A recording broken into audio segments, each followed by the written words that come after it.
Alright everybody, it's Josh. I haven't made a video for a while, but I figured it was time to. Camera's still not working right, but I'll show you what I've been doing. So, pardon the wind, I am rototilling some moldboard plowed cereal rye, the winter cover crop. I didn't take a video of the cover crop, but you can see the one I did last year, the triticale. Same basic principle. Mowing it down, plowing it under.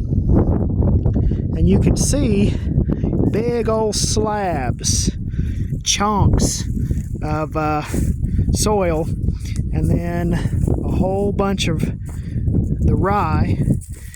Most of it was buried, but there's still a large amount on the soil surface.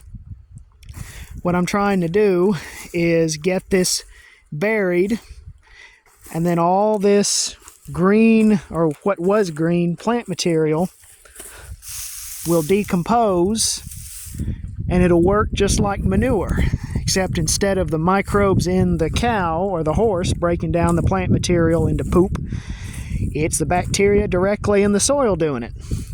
And so this is what you would call a green manure. Doesn't work exactly like animal poop, but same basic principle.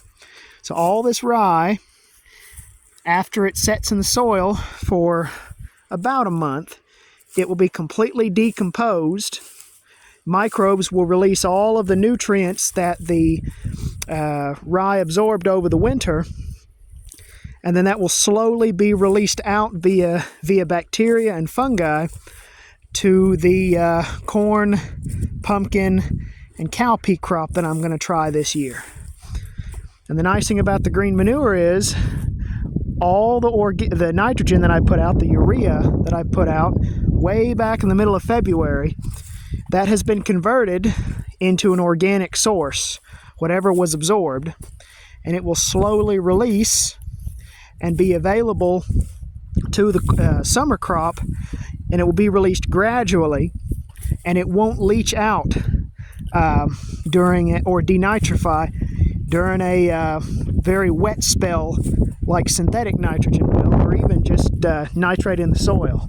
So it'll be a good gradual slow release nitrogen source on top of the urea that I'm going to put out anyway. But you can see here, that's the before and that's the after. And this is just a rough tillage. I am going to go over it one more time, but tomorrow, before I incorporate more deeply with a secondary tillage, I'm going to apply the lime to get the pH up to as close to 6.5 or 7 as I can get it. And I'm also going to put out some potassium and sulfur and a few other minor things. But you can see how it's coming along. And the nice thing is, if you get these giant chunks like I did, if your plow doesn't go down deeply enough to bury it, don't worry too much. As long as you buried like 2/3 of it and you go real slow with the tiller, you can incorporate it. And the rye, when I mowed it down, the rye was up to the hood of my tractor. So just the fact that there's this little bit left tells you how much got buried. So it's coming along. It should do all right. And just kind of, I guess, just kind of use this as an example if anybody else wants to try it. You want to get a plow with a plow blade that can go down deeply enough to not get kicked up by plant trash collecting underneath the housing of the plow. But this is good enough. About where I pulled my hair out when I was trying to do this, but it worked. This is just over an acre, and it took me to plow it. It took me about 16 hours.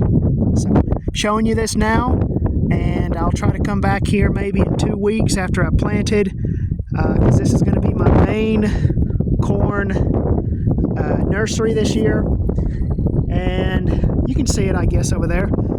That one I've already got planted. That one's going to be like 2/3 of an acre. Earliest I've ever sown, April 14th. So that I'll show you that one next week. The seed should be coming up. But anyways, that's all I got. I'll try to get this posted. Hope everyone has a good day or night or morning, whatever out there.